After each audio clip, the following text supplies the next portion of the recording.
नमस्कार, माझं नाव रवी नंदू दुबे. मी एलोरा सीड्स मधून आलो छत्रपती संभाजीनगर. आपल्यासोबत एक शेतकरी, त्यांचं आपण मनोगत वगैरे, नाव वगैरे, परिचय वगैरे जाणून घेऊया. सांगा तुमचं नाव वगैरे काय. माझं नाव पवन रामचंद्र आपले, राहणार मोरखेड, जिल्हा बुलढाणा.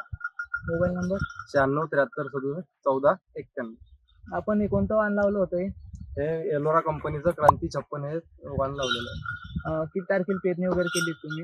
हे आपण 22 जूनला पेरणी केलेली आहे. कसं काय वाटला तुम्हाला प्लॉट वगैरे याचे? चांगलं आहे, याचे कंस वगैरे चांगलं भरलेलं आहे. किती कणस चांगलं. भरले याचे? त्याचे 2 पण भरलेले आहे, कुठे कुठे 1 पण आहे आणि 2 पण भरलेलं आहे. टाचून भरले ना दोन्ही बी? हा, मस्त भरलेलं आहे. तुरीमध्ये कसं काय वाटलं तुम्हाला? तुरीचं उत्पन्न? तुरीमध्ये पण चांगला आहे तो, म्हणजे तो जास्त काही वाढत नाही, तो ठेवणार राहतो. अच्छा. त्यानंतर बाकी तुम्हाला अदर व्हरायटीपेक्षा आपला कसं काय वाटला मक्का? हा, म्हणजे शेंड्यापर्यंत भरलेला आहे तो. शेंडापर्यंत भरलेला आहे. अच्छा. शेतकऱ्याला तुम्ही काय सांगू शकता, अदर शेतकऱ्याला, किंवा कसं काय वाण वगैरे? म्हणजे हाच लावा असं म्हणजे माझी इच्छा आहे. मग परत तुम्ही किती वर्ष झाले हा मक्का लावत आहे? 2 वर्ष झाले, आता 2 दुसरं वर्ष झालं. अच्छा. चांगले रिझल्ट वगैरे तुम्हाला चांगले मिळाले? हो, चांगलं रिझल्ट आलं.